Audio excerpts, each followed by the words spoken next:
Це завальний, це те саме. Третя дільниця Сухецька.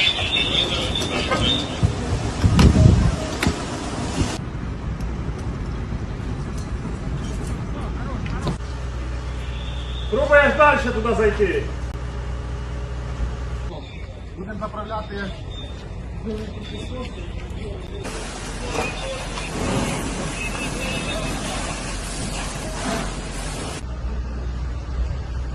Іди скільки можна, я свою хай відкрию. Увага всім, повітряна небезпека, залишаємо оперативні дільниці, виходимо в бомбосховище.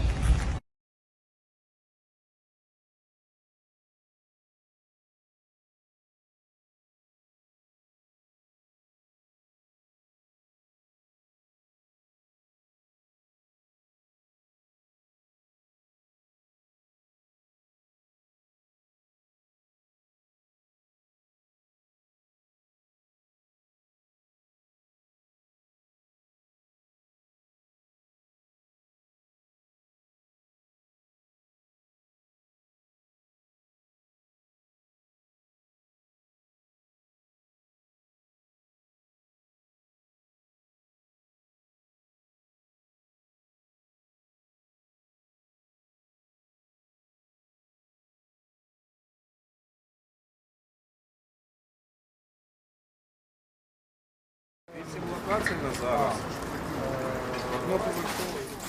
Скажи, хай відкриває кран, я йому даю воду.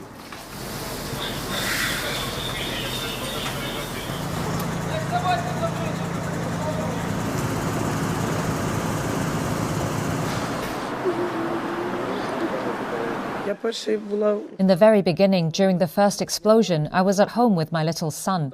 We went to the cellar all together. I always take cover in the cellar and drag my children with me. Then my younger son said, "Mummy, let's go to the kindergarten." I didn't want to go and thought we would survive if there were just 10 drones. It wasn't the first time in our life. But he insisted and we went to the kindergarten. Thank God, we are alive. But I feel very sorry for the neighbors. A young woman died. I can't get over it. I simply can't. I could clearly hear the drone flying right towards my house.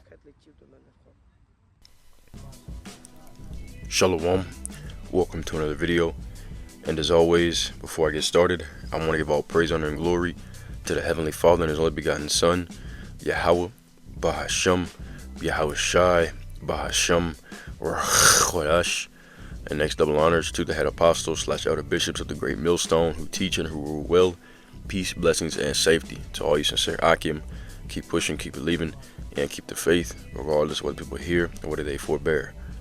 So this is going to be a quick reaction to the news clip that I put in the introduction of this video, going into how Russia has broken their peace treaty. And it wasn't a treaty, but a ceasefire. They've broken that ceasefire and they have shot a bunch of missiles into the Ukraine, all right, and pretty much sparked the feud back up.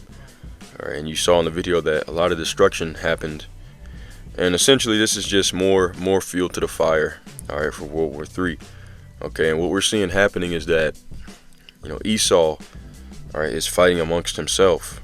All right, you have the Israelis, okay, are going against now Trump. Well, Trump is, he has made Benjamin Netanyahu angry.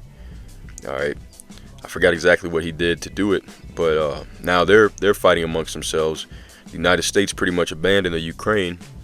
All right, and Russia is going against the Ukraine. So Esau is just going against himself on all different multiple fronts. All right, which is going to lead to, as we always talk about, okay, World War III. All right, and you have different wars that are rising up, and this is a sign of the end times. Okay, but anyways, we're going to talk about all those topics within this video. So let's dive right into it. Yahweh Rachazah, meaning Heavenly Father's will, is edifying to the elect. All right. So I'm going to start off here in Mark chapter 3 and verse 23 in the New Living Translation. It says, Yahweh Shai called them over and responded with an illustration. How can Satan cast out Satan? He asked. A kingdom divided by civil war will collapse. That's another thing that's going to happen in America. All right, civil war, okay, race wars, class wars, economic woes. We always talk about these things. All right, but amongst Esau, he's fighting amongst himself. All right, and the Lord is bringing enmity, okay, amongst the Edomites.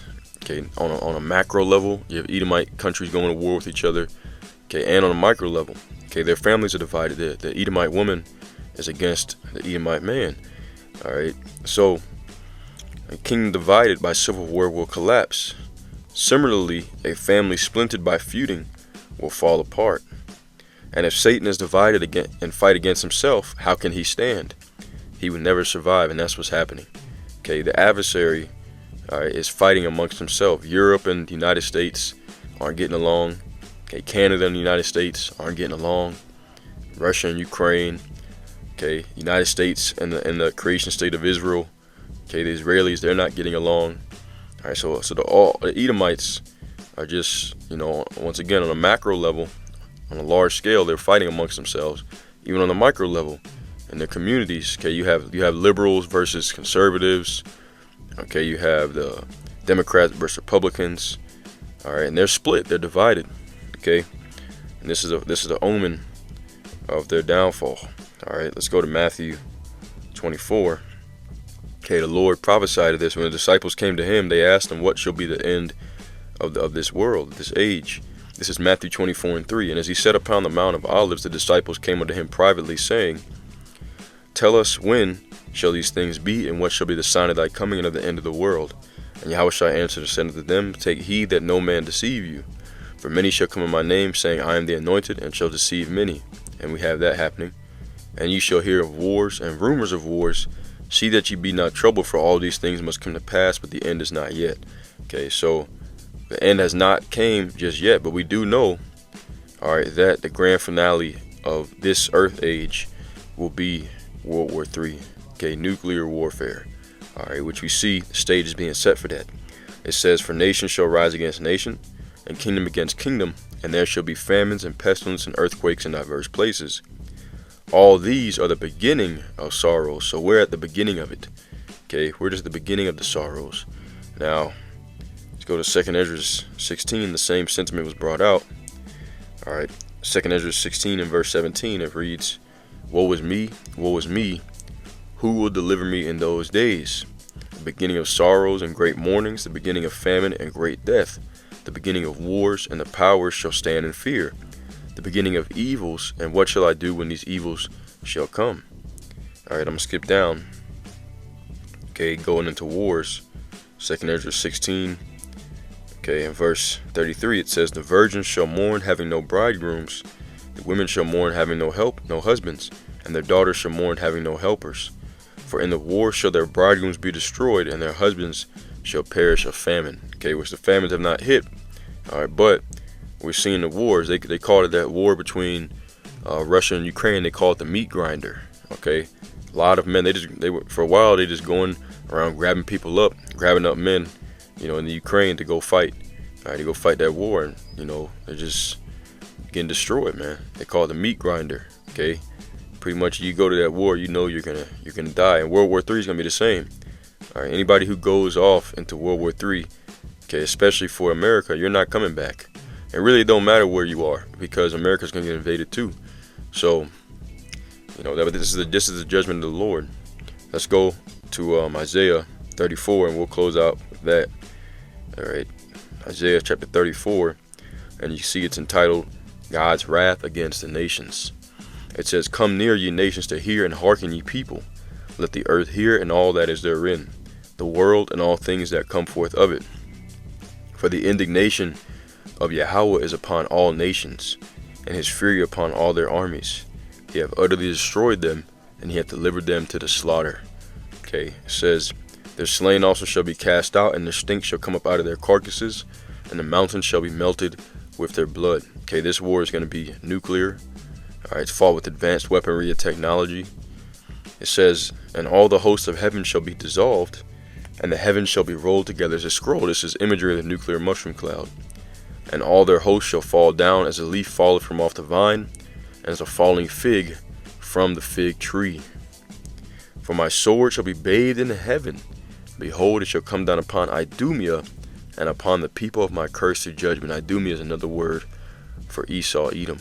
Okay, so the Lord is ready. Once again, this whole thing, this whole war that's brewing right now, is being raised up as a punishment against all the nations, but specifically against Esau, Edom, because who's going to take the biggest hit? All right, Esau. Okay, and his foundation, or his headquarters, America, Babylon the Great, is going to be completely destroyed. All right, so continuing on, it says, the sword of Yahweh is filled with blood. It is made fat with fatness, and with the blood of lambs and goats, and with the fat of the kidneys of rams. For the Lord hath a sacrifice in Bosworth, and a great slaughter in the land of Idumea. And the unicorn shall come down with them, and the bullocks with the bulls, and their land shall be soaked with blood, and their dust made fat with fatness. For it is the day of the Lord's vengeance, and the year of recompenses for the controversy of Zion. And that's ultimately all these wars we're seeing, is the Lord raising the nations up against themselves, okay, for the controversy of Zion. All right, but specifically Esau, Edom's going to get the brunt of it. In the NLT, Isaiah 34:8, for it is the day of the Lord's revenge, the year when Edom will be paid back for all it did to Israel. Okay, so we see these things coming. This is a sign of the times.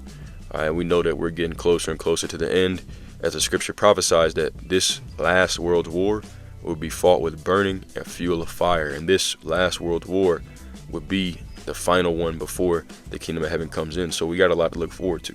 But I'm going to close it out with that. Yahweh righteous, always edifying. As always, all praise, honor, and glory to Yahweh, Bahasham, Yahweh Shai, Bahasham, Ruach Kodesh. And until next time, Shalom, and Abad Babal.